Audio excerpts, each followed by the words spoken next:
हाम्रो नेपाली दाजुभाइ दिदीबहिनीहरू चेरी खान चाहनुहुन्छ भने चाहिँ मलाई सम्पर्क नगर्नु होला, म दिन्न। यति लोभी त हुँदैन त नि मान्छे बाउ।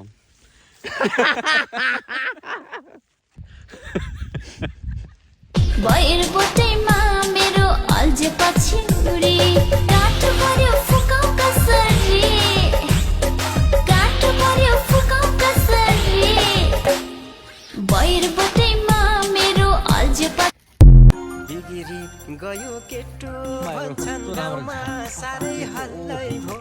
गाउँमा सारै हल्लै भो जहिले पनि माटो मात्र देखिएको होइन पुरा असलीमा रूपमा यस्तो हुँदो रहेछ अलि खल्लै भो